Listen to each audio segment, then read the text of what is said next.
Hello and welcome to the Nitro RC Cars buying guide. In this video we'll look at the various types of RC cars and the main things to consider when choosing one. We'll be looking at the three most important factors, so starting with the scale or the size, from the largest 1/5 all the way down to the smallest 1/18. Then we'll be looking at the different power sources, so that could be petrol, nitro or electric. And then finally we'll be talking about the different types of vehicles. That's whether it's a buggy, a monster truck or a car, or the various other vehicle types that have popped up in the last few years. So let's start by looking at the different sizes of cars. So the size of a car is usually given in terms of the size compared to a real car. So for example, this 1/5 is the largest, and that means it's 1/5 the size of a real car, whereas the smallest, or 1/18, that's only 1/18 the size of a real car. So 1/5 scale are pretty huge and heavy, so you're going to need quite a large open area to use one. The great thing about a 1/5 scale is that they have these unleaded petrol engines. This makes them easy, convenient and cheap to run.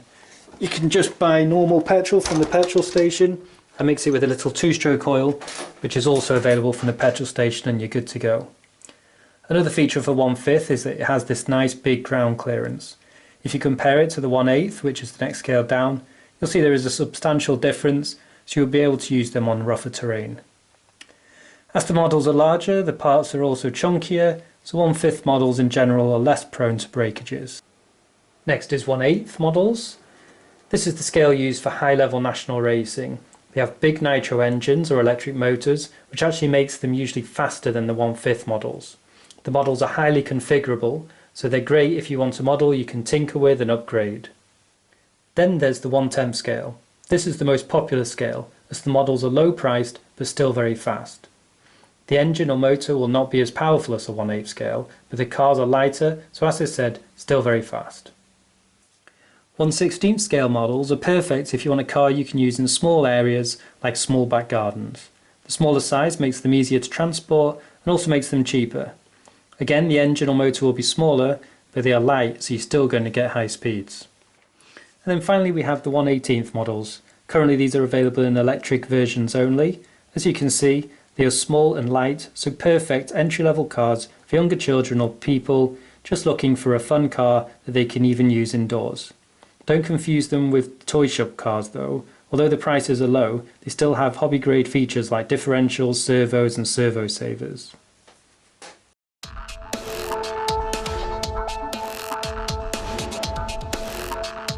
So when buying an RC car, you can choose between petrol, nitro or electric. Petrol cars used to be really expensive, but in recent years prices have dropped, making them an affordable option. Although still a little more expensive than the other options, due to the larger sizes of the models, they're quite cheap to run. They take normal unleaded petrol mixed with two-stroke oil.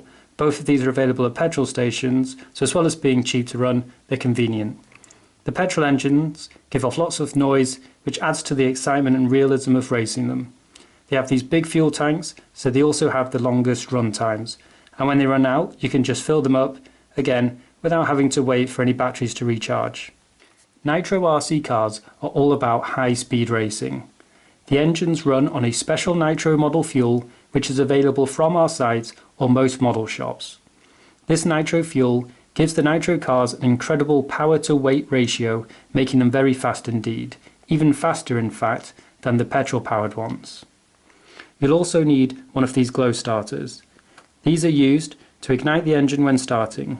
You attach the glow starter to the glow plug on the engine, start the car, and then detach the glow starter. They also sound fantastic, which again adds to the thrill of racing them.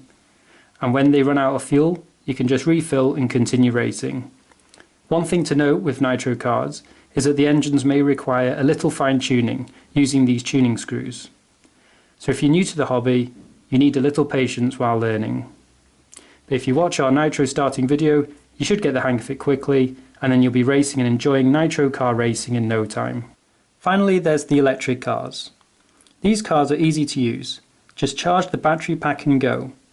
The cars are silent when they run, so good for use in areas where the engine noises of a petrol or nitro car would not be welcome. There is no engine tuning or fuel involved, so they are also perfect for younger racers.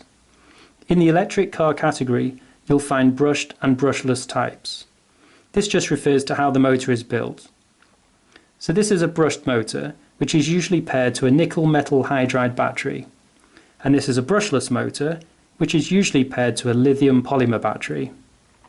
I won't go into the technical differences in this video, just the most important point, that although the brushless setup is quite a lot more expensive than brushed, the brushless ones are incredibly fast, especially when paired with a lithium battery. If a brushless setup is out of budget, a good option is to start with a brushed, and then you can upgrade the motor system at a later date when you are ready for faster speeds.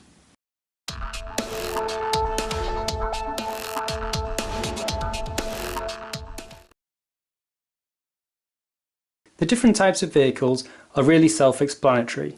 To show you some examples, here you have a car, a buggy, a truggy and a monster truck. There are two main things to consider when deciding which one to go for. First of all, there's the ground clearance. The off-road vehicles will have the larger ground clearances, but there is a little sacrifice in handling.